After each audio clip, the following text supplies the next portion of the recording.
मसोधा के मिलला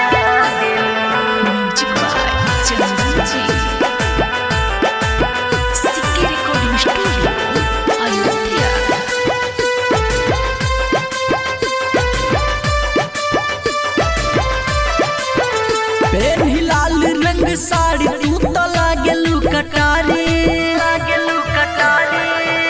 पेन्ही लाल रंग साड़ी तू तो लागेलू कटारी जान बहुते हसीन लागेलू तू मसोधा के मिल लागेलू जान बहुते हसीन लागेलू तू मसोधा के मिल लागेलू।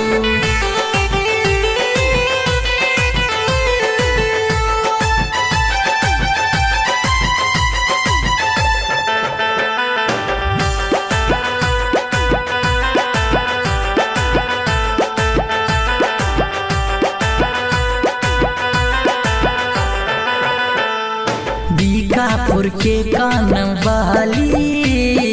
चौरे से होठवा के लाली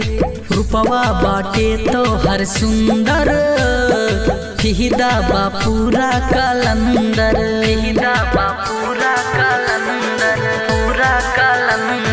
बीकापुर के कान वाली चौरे से होठवा के लाली रूपवा बाटे तो हर सुंदर फिदा बापूरा कलंदर जान बड़ी बड़ी हाट घूमतार खजुरा हाट रानी रांझा के हीर लागेलू तू मसोधा के मिल लागेलू जान बहुते हसीन लागेलू तू मसोधा के मिल लागेलू।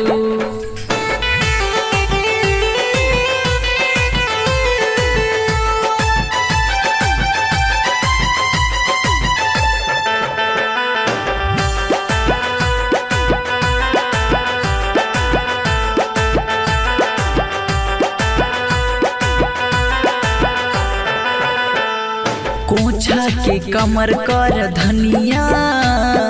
रामपुर के नाक के नथुनिया तहरुन के जूड़ा ए गजरा नंसा के आँखी के कजरा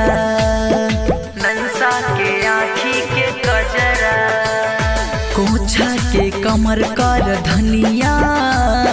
रामपुर के नाक के नथुनिया तहरुन के जूड़ा ए गजरा नंसा के आँखी के कजरा बात बाली उमर और पातली कमर तू त बिजली के बिल लागेलू तू मसोधा के मिल लागेलू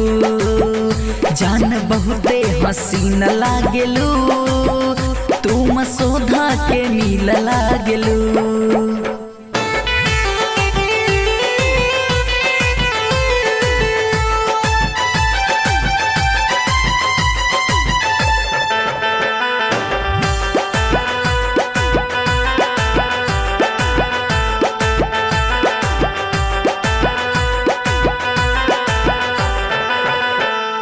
गोलवा के ओढ़ी के चुनरिया लागेलू जैसे अंजोरिया मिल्कीपुर के हो गोरिया शोभे लालिल राटी कुलिया